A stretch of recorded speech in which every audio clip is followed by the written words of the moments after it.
جو ہے نا وہ نصیحت ہو جائے اور یا بطور سرزنش کہہ لیں کہ پلٹ آئے اور لوٹ آئے. بڑی خوبصورت مثال میری نظر سے گزری اور اس بات کو سمجھنے کے لیے میرا خیال ہے وہ کافی ہوگی کہ کوئی انجینئر کسی بلڈنگ کی 10ویں منزل پہ کام کر رہا تھا اور اس کا جو ورکر تھا، مزدور تھا، وہ سب سے نیچے فلور پہ تھا. اس نے اسے آواز دینا چاہی تو آواز اس تک نہیں پہنچی، وہ کام میں مگن تھا. اس نے اوپر سے ایک نوٹ پھینکا. جب نوٹ اس کے سامنے گرا اس نے وہ نوٹ اٹھا کے جیب میں رکھ لیا. اوپر دیکھنا وہ جو ہے نا اس نے اس کی زحمت نہیں کی. دوبارہ اس نے اس سے بڑا نوٹ نیچے پھینکا، اس نے اٹھایا اور جیب میں رکھ لیا اور اوپر دیکھنے کی زحمت نہیں کی کہ وہ کہاں سے آیا، اڑ کر آیا، کیسے پہنچا. بالکل ٹھیک. جب اسے لگا کہ میں نوٹ پھینک رہا ہوں اور یہ متوجہ نہیں ہو رہا تو اس نے اوپر سے کنکر اٹھایا اور اس کے سر کا نشانہ لے کر اس کے سر پہ پھینکا. جب وہ چھوٹا سا کنکر پتھر اس کے سر پہ لگا تو اس نے فوراً اوپر کی طرف دیکھا. اب اس نے انجینئر نے اسے جو بھی بات کہنا تھی وہ کہہ دی، اس نے وہ کام کر دیا. اس انجینئر نے یہ بات پھر کہی کہ جب تک نوٹ کی صورت میں انعام پہنچتا رہا تو اوپر نہیں دیکھا، جب تکلیف پہنچی سر کو ہلکی تھی تو فوراً اوپر کی طرف دیکھا ہے. تو ہماری طبیعت اور کیفیت بھی یہی ہو چکی ہوتی ہے، ہم اللہ کی طرف تب دیکھتے ہیں کہ جب ہمیں کوئی تکلیف پہنچے. نعمتیں ہم صبح و شام کھا رہے ہیں، اس کی نعمتیں ہمیں عطا ہوتی ہیں، گھر ہے، اچھا لباس ہے، اولاد ہے، اچھا کھانا ہے، اچھا رہن سہن ہے، اچھی سواری ہے. اس کے باوجود ہم اس کی طرف متوجہ نہیں ہوتے، نہ ہاتھ بلند کر کے اس سے استغاثہ اور دعا کرتے ہیں، نہ جھک کر اسے سجدہ کرتے ہیں. لیکن جب کوئی مصیبت پہنچتی ہے تو فوراً ہم روتے ہیں، گڑ گڑاتے ہیں، پھر اسے بنانے کی کوشش کرتے ہیں. بالکل گویا اللہ بھی ہمیں یہ چھوٹی چھوٹی تکلیفیں اس لیے دیتا ہے کہ یہ اوپر دیکھیں، میری طرف متوجہ ہوں، یہ میری بارگاہ میں جھکے اور سجدہ بجا لائیں. تو ہمیں بھی بجائے تکلیف پہنچنے کے اور تب اللہ کی طرف متوجہ ہونے کے، اس کی نعمتوں پر بھی اس کی طرف متوجہ ہونا چاہیے. بالکل. دوسری چیز یہ ہے کہ پچھلی امتوں پر نافرمانیوں کے سبب عذاب آ جایا کرتے تھے.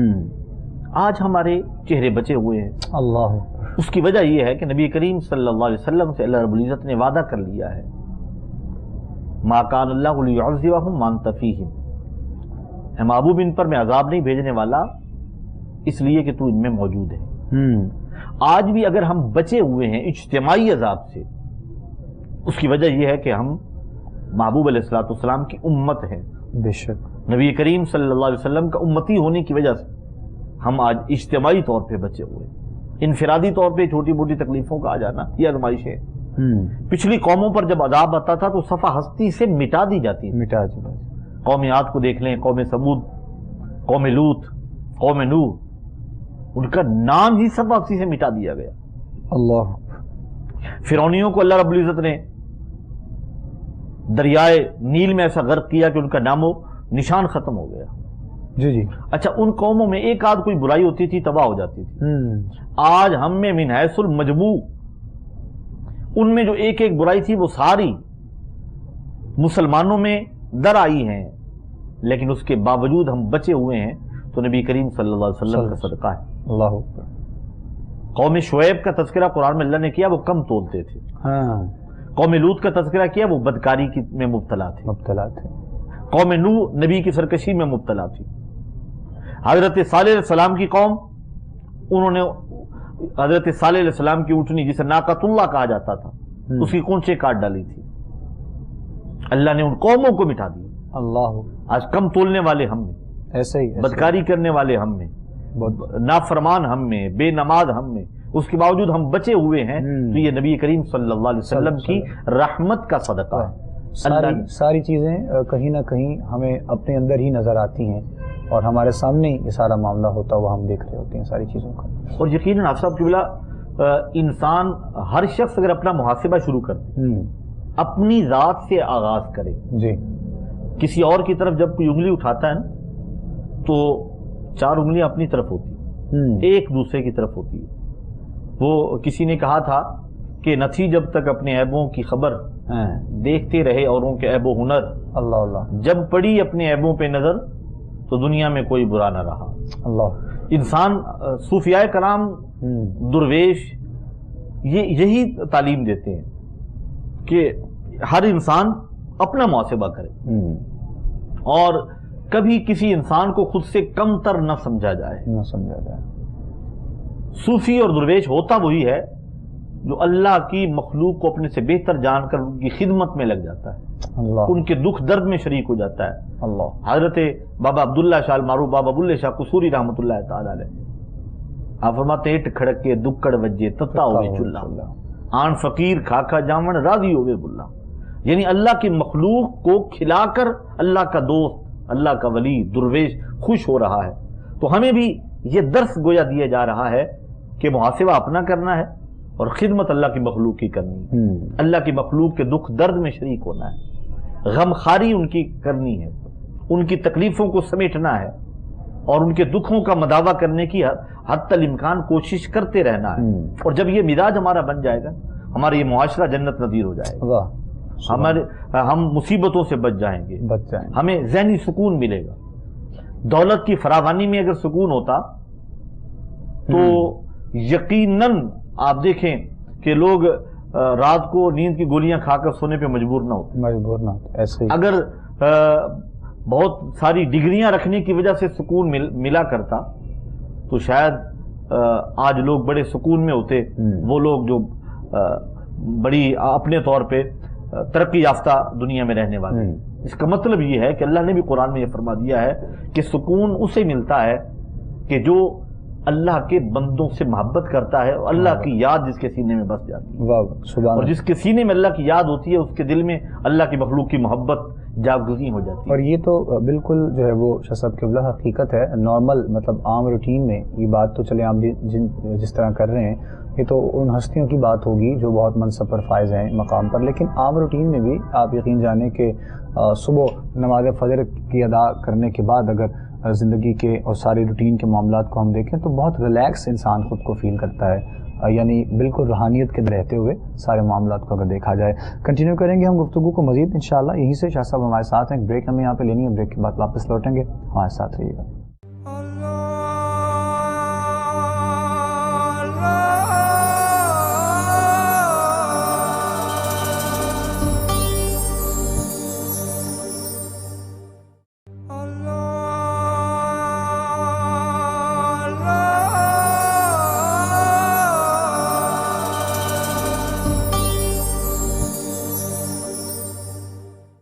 خوش آمدید کہیں گے ناظرین محترم آپ تمام دیکھنے اور سننے والوں کو. ایک مرتبہ پھر آپ لوگ پروگرام دیکھ رہے ہیں استخارہ اپنے میزبان ابوبکر سلطانی کے ساتھ. لائیو کال کریے, نمبرز آپ لوگوں کی ٹی وی اسکرین پر موجود ہے. آپ سوال کرنا چاہیں, ہمارے ساتھ شیئر کرنا چاہیں تو آپ بالکل کر سکتے ہیں. اس کے علاوہ گفتگو ہماری جاری ہے, اور جس طرح شاہ صاحب قبلہ فرما رہے ہیں اور بریک پہ جانے سے پہلے جہاں پر آپ نے گفتگو کو چھوڑا, روحانیت حاصل کرنے کے لیے بندہ مومن کے لیے جو طریقہ کار پروردگار عالم کی جانب سے بتا دیا گیا, اس میں کوئی شک نہیں ہے کہ ہم بات کر رہے تھے کہ اگر صبح نماز فجر کو ادا کرنے کے بعد, قرآن کی تلاوت کرنے کے بعد دن کا آغاز کیا جائے تو یقین جانیے بہت حد تک جو ہے وہ آپ اپنے آپ کو ریلیکس فیل کرتے ہیں. اور یہ چیز تو بہت دفعہ خود محسوس ہم نے الحمدللہ کی ہے. مطلب ایسا بھی نہیں ہے کہ ہم بلا وجہ, میں اگر اپنی بھی بات کروں کہ بہت روٹین کے ساتھ ایسا ہوتا ہے, ظاہر ہے بہت دفعہ غفلت بھی ہو جاتی ہے, لیکن جب کبھی یہ میسر آ جائے, یہ وقت, یہ گھڑیاں, یہ لمحات, یا جو ہے وہ نماز فجر میں وہ کیفیات, وہ روحانیت, تو یقیناً بہت سی جو ہے وہ پریشانیوں سے, چیزوں سے انسان دور رہتا ہے. اور جس طرح یہ بھی حکم ہے, چونکہ ہمارے ہاں تو روٹین کچھ ایسی ہے کہ آدھا دن سونے کے بعد جو ہے وہ لوگ اپنے کاروباری معاملات کی جانب جاتے ہیں, اور جب وہ جا رہے ہوتے ہیں تو باقی جو لوگ ہوتے ہیں وہ اپنا آدھا دن گزار کے وہاں پر بیٹھے ہوتے ہیں. تو یہ ساری چیزیں بھی دیکھتے ہوئے, اور جس طرح شاہ صاحب بیان فرما رہے ہیں, ایک بندہ مومن کے لیے آسانیاں جو ہوتی ہیں وہ کہاں کیسے ہیں, وہ یقیناً ہمیں جو ہے وہ ڈھونڈنی ہے. جہاں تک بات کی جائے, ابھی بریک میں بھی شاہ صاحب جو ہے وہ فرما رہے تھے, تو یہ ساری چیزیں بھی ہمیں جو ہے وہ اولیاء سے بھی, اور اولیاء کے ذکر سے, اور تعلیمات اولیاء سے بھی, یقیناً پیغام اولیاء سے ملتا ہے. جہاں پر بات اولیاء کی جائے, شہر لاہور میں بسنے والے ایک صوفی عظیم روحانی بزرگ جنہیں دنیا حضرت داتا گنج بخش علی حجویری علیہ الرحمہ کے نام سے جانتی ہے, آپ کی بھی عرس پاک کی تقریبات کا آغاز ہو چکا ہے, اور دنیا بھر سے جو ہے وہ زائرین ماشاءاللہ آ رہے ہیں. اور وہ زائرین جو آ رہے ہیں ان کے لیے بھی شاہ صاحب قبلہ اگر کچھ آپ ارشاد فرمائیں کہ وہ جیسے آ رہے ہیں, اگر اتنی بڑی ہستی کی بارگاہ میں یا اللہ کے ایسے ولی کی بارگاہ میں وہ آ رہے ہیں اور اپنی زندگی کو آسان کرنے کے لیے اور اپنی زندگی کو بدلنے کے لیے، نہ کہ وہ آئیں اور اپنا وقت وہاں پر گزاریں اور ایسی خرافات جو خود سے بنائی گئی ہیں جس سے کوئی تعلق نہ تو مزار کا ہے نہ صاحب مزار کا ہے، یہ بھی تھوڑی سی وضاحت کرتے ہوئے آپ ساتھ میں رہنمائی ذرا فرمائیے گا شاہ صاحب۔ آپ سب، ہماری خوش بختی یہ ہے کہ ہم شہر لاہور میں ہیں، اور شہر لاہور داتا کی نگری ہے۔ یقیناً ہر عقیدت رکھنے والا، بلکہ دنیا بھر سے عقیدت رکھنے والے زائرین، محبین، معتقدین، وہ حضور سیدی داتا گنج بخش علی حجویری رحمۃ اللہ تعالی علیہ کے عرص مقدس پہ حاضر ہوتے ہیں، اور اس حاضری کو اپنے لیے باعث شرف اور باعث سعادت سمجھتے ہیں۔ وہیں ہم دیکھتے ہیں کہ کچھ لوگ داتا حضور کے عرس کے ایام میں ہی، عرس مبارک کے جہاں تقریبات ہو رہی ہوتی ہیں، وہیں وہ مزار شریف کے آتے سے کچھ باہر روڈ پر یا دائیں بائیں ایسی خرافات میں مصروف ہوتے ہیں کہ جن خرافات کا تعلق یقیناً نہ صاحب مزار سے ہے اور نہ صاحب مزار کی تعلیمات سے ہے۔ بالکل ایسے صاحب مزار حضور سیدی شیخ ابو الحسن علی حجویری رحمۃ اللہ تعالی علیہ، آپ نے ساری زندگی قرآن و حدیث پڑھایا اور پھر رسول اللہ صلی اللہ علیہ وسلم کے دین کی خدمت کی اور اللہ کی مخلوق کی ہدایت اور رہنمائی کے لیے تبلیغ دین میں مصروف رہے۔ اور اللہ کا ولی ہوتا ہی وہی ہے جس کے شب و روز اللہ اور اس کی رسول کی فرما برداری میں گزرتے ہیں۔ حضور داتا گنج بخش علی حجویری رحمۃ اللہ تعالی علیہ 40 سال سفر میں رہے، اور 40 سال سفر کے دوران آپ نے ایک بھی نماز با جماعت کا ناغہ نہیں کیا۔ یہ بہت بڑی بات ہے۔ اللہ، ہم تھوڑے سے سفر پہ جاتے ہیں تو بہت ساری پرابلمز ہوتی ہیں، کبھی گاڑی نہیں رکتی، کبھی فلائٹ جو ہے نا کا شیڈول ایسا ہوتا ہے کہ اس میں نمازیں رہ جاتی ہیں، قضا لوٹانی پڑتی ہیں۔ لیکن حیرت کی بات یہ ہے کہ داتا صاحب رحمۃ اللہ تعالی علیہ 40 سال سفر کے دوران، یہ آپ کی کرامت ہے کہ آپ نے نماز با جماعت میں ناغہ نہیں کیا۔ نماز کا ناغہ تو بڑی دور ہے نا، با جماعت کا ناغہ نہیں ہوا، اور یہ یقیناً اللہ کے ولیوں کا ہی خاصہ ہے۔ تو وہیں اگر کوئی شخص اسی مزار پر حاضری کی ارادے سے آنے والا نہ مزار پہ حاضر ہو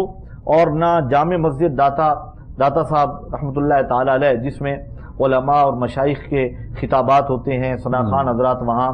ہدیہ نعت پیش کرتے ہیں، قرہ حضرات تلاوت قرآن کرتے ہیں، تو وہاں جو 3 دن اور 3 راتیں جو بزم سجی ہوتی ہے، وہ خوبصورت مسجد کے حال میں تقریبات کا آغاز ہو چکا ہے،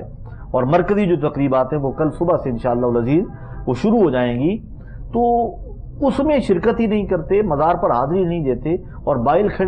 کھڑے ہو کر صرف ڈھول بجا کر چلے جانا، میرا خیال ہے اس سے داتا حضور خوش نہیں ہوں گے بلکہ خفا ہوں گے اور ناراض ہوں گے، اور اللہ اس کے رسول بھی ناراض ہوں گے۔ اور یہ شاہ صاحب آپ نے بالکل درست فرمایا ہے کہ بہت حد تک ایسا طبقہ ہے، بہت تعداد ایسی ہوتی ہے جو ہم نے خود اپنی آنکھوں سے دیکھا ہے کہ وہ اندر تک تو ان کا تعلق ہوتا ہی نہیں، مطلب وہ لوگ آتے ہی نہیں ہیں، دیکھتے نہیں ہیں، باہر سے ہو کر وہ لوگ چلے جاتے ہیں، تو وہ کسی کو جا کر کیا بتا سکتے ہیں یا کیا کہیں گے کہ ہم نے اندر کیا دیکھا، اندر کی جو روحانیت تھی، یا پھر جس طرح ایک بہت ترتیب کے ساتھ مختلف ہر نماز کے بعد وہاں پر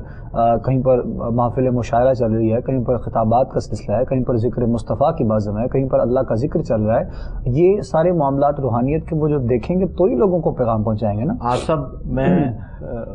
ایک بات عرض کرنا چاہوں گا کہ دنیا بھر میں مزارات پر اعراض سے بزرگان دین کی تقریبات ہوتی ہیں، بالکل، لیکن جتنا ڈسپلن اور جتنی خوبصورتی اور خوبصورت مینجمنٹ داتا حضور رحمۃ اللہ تعالی علیہ کے عرص مقدس پہ ہوتی ہے، ہمیں پوری دنیا کی کسی عرص میں نہیں ملتی۔ بلا مبالغہ میں یہ بات کر رہا ہوں کہ ایک شیڈول کے مطابق محافل، اور پھر اس میں باقاعدہ ایک شیڈول کا ہونا، اور مختلف موضوعات پر علماء کا گفتگو کرنا،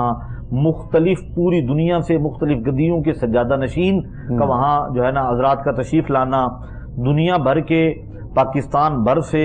ثنا خان حضرات کا آنا، اور پھر دنیا بھر کے بڑے بڑے سکالرز کا آنا، بڑی بڑی یونیورسٹیوں کے لیکچرار جو ہے نا وہ ان کا یہاں پہنچنا، اور مذہبی سکالرز کا یہاں آنا، یہ میں سمجھتا ہوں کہ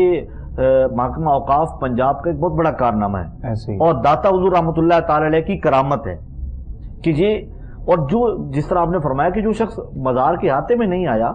باہر کھڑے ہو کے ڈول ڈمکے کی تھاپ پہ جو ہے نا وہ رقص کر کے چلا گیا، اسے کیا پتا کہ اندر کیا روحانیت ہے، کیا برکت ہے، اور کیا انداز ہے کہ جہاں پہ کوئی بے وضو نہیں بیٹھا ہوا، اندر سارے باوضو بیٹھے ہیں، کوئی قرآن کی تلاوت کر رہا ہے، کوئی تلاوت قرآن کو سن رہا ہے، کوئی حضور کی مدح سرائی سماعت کر رہا ہے، کوئی علماء اور مشائخ کے بیانات سے اپنے قلوب و ذہن کو منور کر رہا ہے۔ میں سمجھتا ہوں کہ یہ 3 دن اور 3 راتیں لاہور شہر پر اللہ کی رحمتیں برس رہی ہوتی ہیں کہ داتا حضور، ایک تو داتا حضور کا اس سے مقدس ہوتا ہے، اور پھر ایک خوبصورت بات حافظ صاحب قبلہ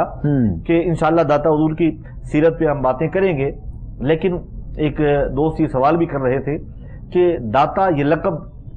کیوں ہے اور کس نے سب سے پہلے داتا حضور رحمۃ اللہ تعالی، کیونکہ آپ کا نام تو علی بن عثمان ہے، بالکل آپ کے والد کا نام سید عثمان رحمۃ اللہ تعالی علیہ تھا، اور آپ جو ہے نا وہ سید علی بن عثمان حجویری آپ کا نام ہے، ابو الحسن آپ کی کنیت ہے، اور گنج بخش اور داتا یہ آپ کے القاب ہیں۔ تو داتا جو لقب ہے یہ سب سے پہلے وہ رائے راجو جوگی جسے آپ نے کلمہ پڑھایا تھا، اور کلمہ پڑھانے کے بعد آپ نے اس کا نام رکھا تھا عبداللہ، ڈیٹیل میں انشاءاللہ پھر اس پر بات ہوگی، اس کا آپ نے نام رکھا تھا عبداللہ اسلامی نام، اور اسے لقب دیا تھا شیخ ہندی کا۔ وہ جب آپ کی صحبت میں رہا، اسے فیوز و برکات نصیب ہوئیں، تو اس نے پھر کہا کہ میرا مرشد تو داتا ہے، دینے والا ہے۔ اور گنج بخش جو لقب ہے یہ حضرت خواجہ اجمیر سیدنا خواجہ معین الدین چشتی اجمیری رحمۃ اللہ تعالی علیہ جب مدینۃ المنورہ سے بحکم رسول اللہ صلی اللہ علیہ وسلم تشریف لائے اور اس علاقے سے گزرتے ہوئے اجمیر شریف کی طرف جا رہے تھے، تو حضور داتا صاحب رحمۃ اللہ تعالی علیہ کے مزار پر انوار کی خوشبو کو پا کر وہ یہاں آ گئے، اور یہاں آ کر چلہ کش ہوئے۔ چلہ مکمل کرنے کے بعد جب جانے لگے تو الٹے قدموں جا رہے تھے، اور یہ فرماتے ہوئے جا رہے تھے، گنج بخش فیض عالم مظہر نور خدا ناقصاں را پیر کامل کامل را رہنما۔ تو وہ جو آپ نے اس شعر میں لفظ گنج بخش کہا، اس آپ کے شعر میں گنج بخش کا لقب ذکر کرنے سے وہ ایسا زبان زد عام و خاص ہوا کہ آج تک ہر شخص داتا گنج بخش عمومی طور پہ عوام الناس عام لوگوں کو داتا صاحب کا اصل نام بھی پتہ نہیں، بالکل ایسے وہ داتا گنج بخش کے نام سے جانتے ہیں، اور یقیناً نام نہ بھی جانتے ہوں تو ان کی جو اللہ کے ساتھ دوستی ہے اور اللہ کی ان پر خاص عنایت اور رحمت ہے، اس کے سبب جو وہاں پر جاتا ہے اسے اللہ کی محبت ملتی ہے، رسول اللہ صلی اللہ علیہ وسلم کی نظر عنایت بھی ملتی ہے، اور کیوں نہ ملے، ہیں جو حسنی سید، واہ واہ واہ، میرے کریم آقا کی اولاد ہیں، اولاد نبی ہیں، مولا علی کا خون پاک ہیں، یقیناً وہاں پہ وہ فیض، وہ کرم، وجود و سخا، اس کی کیفیت ہی الگ ہے۔ اور حضرت خواجہ اجمیر فرماتے ہیں نا، ناقصاں را پیر کاملاں را رہنما، کہ ناقصوں کے لیے کامل شیخ ہیں، اور اگر کوئی کامل بھی آ جائے تو اس کی بھی رہنمائی فرما دیا کرتے ہیں۔ اللہ سبحان اللہ سبحان اللہ۔ خوبصورت گفتگو جاری ہے، اور جس طرح بات ہوئی جو ہے وہ اولیاء کے حوالے سے، پیغام اولیاء، تو حضرت داتا گنج بخش علی حجویری علیہ رحمہ کی آپ کی تعلیمات پر کچھ چند جو ہے وہ بس جو ہے وہ مختصر جو ہے وہ روشنی ابھی شاہ صاحب قبلہ نے ڈالی ہے، چونکہ باقاعدہ یقیناً یہ پورا پروگرام اس پہ انشاءاللہ ہم کریں گے، اور اپنی ہی جو ہے وہ یہ عرس پاک کی تقریبات کو ساتھ ساتھ لے کر مزید انشاءاللہ ہم آگے بھی بڑھیں گے۔ اور چونکہ بات جہاں پر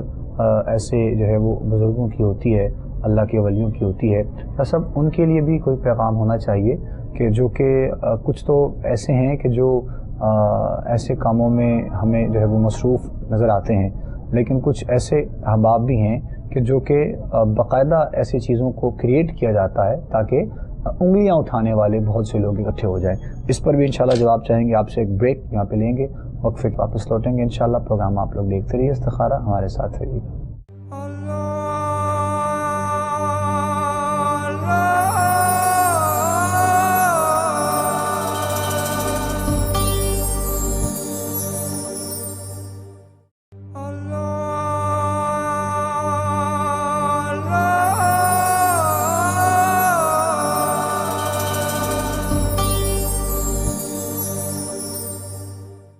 خوش آمدید کہیں گے ناظرین آپ تمام دیکھنے اور سننے والوں کو ایک مرتبہ پھر۔ آپ لوگ دیکھ رہے ہیں پروگرام، اور گفتگو ہماری جاری ہے، اور ہماری کوشش ہے چونکہ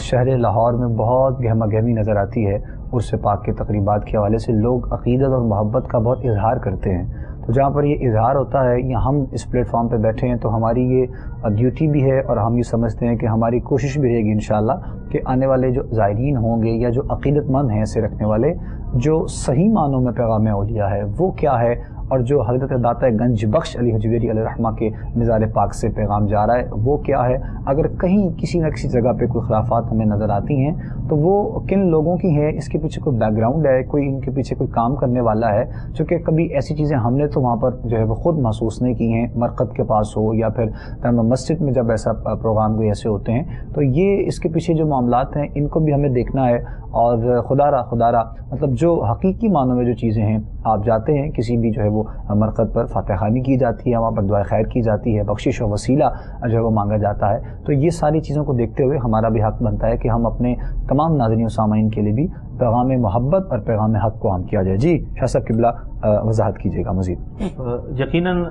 نہ صاحب مزار کی تعلیمات ایسی ہیں اور نہ ہمارا محکمہ اوقاف یہ چاہتا ہے. بالکل ایسے ہی. تو وہی ہمیں چاہیے خاص طور پہ داتا حضور سے عقیدت رکھنے والوں کو اور محکمہ اوقاف کو کچھ ٹیمیں ترتیب دینی چاہیے جو ان لوگوں تک امر بالمعروف اور نہی عن المنکر یہ پہنچائیں. انہیں جا کے بتائیں کہ یہ داتا صاحب کی تعلیمات نہیں ہیں. پیار سے، محبت کے ساتھ، خلوص کے ساتھ. اگر کوئی ناسمجھ شخص بھنگڑا ڈالنے کو اور ڈھول کی تھاپ پہ رقص کرنے کو درویشی سمجھ رہا ہے تو وہ غلطی پر ہے. اسے سمجھایا جائے، اسے کہا جائے کہ باوضو ہو جائیں اور وضو کی جگہ وہاں پہ موجود ہے، وضو کریں، باوضو ہو کے پاک لباس میں آپ وہاں جا کے حاضری دیں اور سلام پیش کرنے کے بعد جو مسنون طریقہ ہے اور جو طریقہ ہے بزرگان دین ہے قبر پہ مزار پہ حاضری دینے کا، وہ حاضری دینے کے بعد آپ وہاں بیٹھ کے قرآن پاک پڑھیں جو وہاں پہ پڑھا جا رہا ہوتا ہے. اور داتا حضور رحمۃ اللہ تعالی علیہ کا مزار وہ واحد مزار ہے، میں بار بار یہ جملہ نکل جاتا ہے کہ جہاں پہ 24 گھنٹے قرآن پڑھا جا رہا ہوتا ہے. بے شک رات کی کسی پہر آپ چلے جائیں قرآن پڑھا جا رہا ہے. یہ یقیناً داتا حضور رحمۃ اللہ تعالی علیہ کی یہ زندہ کرامت ہے. اور حضرت شیخ عبد القادر جیلانی محبوب سبحانی حضور غوث اعظم رضی اللہ تعالیٰ عنہ، آپ نے یہ فرمایا کہ اگر میں علی حجویری کا زمانہ پاتا تو ان کی زیارت بھی کرتا اور بیعت بھی کرتا. بیعت بھی ہو جاتا. تو یہ بہت بڑی بات ہے ایسے کہ خواجہ خواجگاں امام الاولیاء حضور سیدی غوث اعظم رضی اللہ تعالیٰ عنہ جب وہ اتنی بڑی بات فرما رہے ہیں تو داتا صاحب کا جو مقام ہے وہ بڑا نمایاں ہے اولیاء کاملین میں. بے شک. اور ہو بھی کیوں نہ آپ صاحب قبلہ حضرت داتا گنج بخش علی حجویری رحمۃ اللہ تعالی علیہ آپ ولی ابن ولی تھے. آپ کے والد سید عثمان وہ بھی ولی تھے اور ابتدائی تعلیم آپ نے انہی سے حاصل کی. میں یہ عرض کرنا چاہتا ہوں آپ کا سلسلہ حسب جو تھا، سلسلہ نسب تو مولا علی تک جاتا ہے اور جو سلسلہ حسب ہے یعنی بیعت والا سلسلہ ہے وہ بھی مولا علی تک پہنچتا ہے. یعنی آپ بیعت تھے حضرت شیخ ابو الفضل حسن ختلی رحمۃ اللہ تعالی علیہ کے، اور وہ بیعت تھے حضرت شیخ ابو الفضل حسن ختلی حضرت علی حیدر مکی رحمۃ اللہ تعالی علیہ، اور وہ بیعت تھے حضرت ابوبکر شبلی رحمۃ اللہ تعالی علیہ کے، اور شیخ ابوبکر شبلی رحمۃ اللہ تعالی علیہ مرید تھے حضرت جنید بغدادی رحمۃ اللہ تعالی علیہ کے. حضرت جنید بغدادی رحمۃ اللہ تعالی علیہ یہ مرید تھے حضرت سری سختی رحمۃ اللہ تعالی علیہ کے، اور حضرت سری سختی رحمۃ اللہ تعالی علیہ ان کی بیعت تھی حضرت داؤد طائی کے ساتھ. حضرت خواجہ معروف کرخی رحمۃ اللہ تعالی علیہ کے ساتھ، خواجہ معروف کرخی جو بیعت تھے حضرت داؤد طائی رحمۃ اللہ تعالی علیہ کے تھے، اور حضرت داؤد طائی حضرت شیخ حبیب اجمی رحمۃ اللہ تعالی علیہ کے بیعت تھے، اور حضرت شیخ حبیب اجمی رحمۃ اللہ تعالی علیہ حضرت خواجہ حسن بصری کے مرید تھے، اور خواجہ حسن بصری رحمۃ اللہ تعالی علیہ مولا علی شیر خدا کرم اللہ وجہ الکریم کے خلیفہ اور مرید. سبحان اللہ. تو یہ حسب میں بھی مولا علی تک جا رہے ہیں اور نسب میں بھی مولا علی تک جا رہے ہیں. اور جس مقام پر جس ہستی کا یہ حسب اور نسب ہو پھر دنیا یقیناً ان کو جو ہے وہ رہتی جو ہے وہ کہتے ہیں کہ دنیا تک یاد رکھا جاتا ہے، محبتوں اور عقیدتوں کا اظہار کیا جاتا ہے. تو یقیناً جو دوست چاہتے ہیں کہ ہم ان برکتوں کو سمیٹیں انہیں چاہیے کہ باہر کے ہلے گلے سے نکل کے اندر حاضر ہوں، مزار پہ حاضری دیں، قرآن پاک کی تلاوت کریں، وہ جو علمی اور روحانی تقریبات ہو رہی ہوتی ہیں ان میں حاضری دیں. جو چشتی مزاج کے لوگ ہیں وہ جائیں، وہاں پہ محفل سما ہو رہی ہوتی ہے بیسمنٹ میں. جو نعت خوانی کا جو ہے نا وہ سننے کا شوق رکھتے ہیں وہ رات میں محفل نعت ہوتی ہیں. پہلی شب جو ہے وہ محفل حسن قرات ہوتی ہے، اس میں حاضر ہوں. دن بھر نماز فجر سے لے کر نماز عشاء تک روزانہ دنیا بھر سے آئے ہوئے علماء کرام معروف خطبہ حضرات کے خطابات ہوتے ہیں، 5 منٹ 10 منٹ 15 منٹ 20 منٹ جو ہے نا وہ علماء کرام کو وہ وقت ملتا ہے اور اس پر خطاب فرماتے ہیں، تو وہاں پہ جب جائیں گے تو آپ کو لگے گی یہ کہکشاں ہے، مختلف پھولوں کا گلدستہ ہے، آپ کو وہاں ہر رنگ نظر آئے گا، یعنی رنگ نقشبندیت بھی نظر آئے گا، رنگ چشتیت بھی نظر آئے گا، رنگ سہروردیت بھی نظر آئے گا، آپ کو وہاں پہ رنگ قادری بھی نظر آئے گا، رنگ اویسی بھی نظر آئے گا، رنگ سیفیہ بھی نظر آئے گا، رنگ عطاریہ بھی نظر آئے گا، یہ سارے رنگ وہاں پہ آپ کو ایک کہکشاں کی صورت میں اور ایک گلستان کی صورت میں آپ کو ملیں گے، وہاں جائیں تو صحیح نا، ان برکات کو دیکھیں اور محسوس تو کریں، اور میرا خیال ہے جو وہاں حاضر ہوتے ہیں نا وہ پورا سال اس نشے میں مخمور رہتے ہیں جو روحانیت اور کیف اور سرور انہیں وہاں اور روحانی محافل میں ملتا ہے۔ ایسے ہی ہے، وہ کسی بزم میں بھی جس طرح بارہا ہم سنتے ہیں کہ 40 ایسے لوگ جہاں پر کوئی ایک اللہ کا ولی جو ہے وہ ہوتا ہے، تو یقیناً یہ تو ایک بہت بڑا اجتماع ہوتا ہے اور بہت تعداد میں لوگوں کا آنا جانا لگا ہوتا ہے، آمد و رفت ہوتی ہے، اور حقیقت میں روحانیت کو محسوس کرنے کے لیے کچھ وقت درکار ہوتا ہے۔ آپ باوضو ہو کر بہت جو ہے وہ اس احاطے میں جس جگہ پہ آپ کو بیٹھ کر سکون اور اطمینان حاصل ہوتا ہے، آپ وہاں پر بیٹھ کر یہ تعلیمات کو اپنائیے گا، اور عبادات کا سلسلہ ہوتا ہے الحمدللہ۔ تو یہ ساری چیزیں اور یہ بات کرنے کا مقصد یہ تھا اور یہ ہے کہ جہاں تک یہ ہمارا پیغام جا رہا ہے، دنیا بھر میں دیکھنے والے سننے والے جو زائرین آنا چاہتے ہیں، جو آ رہے ہیں، جو اس نیت سے ہیں، وہ حقیقی معنوں میں جو حضرت داتا گنج بخش علی حجویری علیہ رحمہ آپ کا پیغام، جو پیغام محبت ہے اور جو اللہ کے ولیوں کی جانب سے پیغام دنیا کے لیے ہوتا ہے، اس کو پانے کی آج کے وقت میں ہم لوگوں کو اشد ضرورت ہے، نہ کہ باقیہ معاملات کی جانب ہم لوگ اپنی توجہ لے کر جائیں۔ اسی لیے اگر زندگی کو گزارنا ہے، زندگی کو بدلنا ہے، کچھ سنہری اصول ان مقام سے، ان ہستیوں کے جو ہے وہ بلند مقام سے حاصل کرنے ہیں، اولیاء کے ذکر سے حاصل کرنے ہیں، تو اس کے لیے یقیناً ہمیں اپنے آپ کو بھی بدلنا ہوگا۔ جو خرافات، جو چیزیں ہمارے ہاں خود میں پائی جاتی ہیں، ہمیں چاہیے کہ ہم ان چیزوں کو بھی سب سے پہلے ٹھیک کیا جائے، نہ کہ کسی پر تہمت، کسی پر الزام تراشی کرنا نہ تو مومن کا شیوا ہے اور نہ کبھی مومن کا شیوا ہو سکتا ہے۔ تو انشاءاللہ آنے والا وقت ہے، کل سے یعنی جس طرح ابھی شاہ صاحب نے بھی بتایا، مرکزی باقاعدہ نشستوں کا آغاز ہو جائے گا انشاءاللہ۔ تو وہ کہتے ہیں نا کہ ایک بہت بڑی ایسی جو ہے وہ جگہ ہو، اور جہاں پر آپ کو، جس طرح شاہ صاحب نے بھی بیان کیا اور وضاحت بھی کی، آپ کو اپنی مرضی کے مطابق ہر چیز حاصل ہو اور آپ کو ملتی ہو۔ اگر آپ سماع سننا چاہتے ہیں، آپ جو ہے وہ تعلیمات نبوی صلی اللہ علیہ وآلہ وسلم کے پیغامات سننا چاہتے ہیں، یا پھر نعت رسول مقبول صلی اللہ علیہ وآلہ وسلم کو سے اپنے قلوب و ذہن کو معطر و منور کرنا چاہتے ہیں، تو یہ ساری چیزوں کا مجموعہ آپ کو اس ہستی کی بارگاہ میں ملے گا انشاءاللہ بفضل خدا تعالی۔ ہم دعا بھی کریں گے کہ بخیر و عافیت سے وقت آئے اور بخیر و عافیت تمام معاملات ہوں آنے والے بھی، اور جو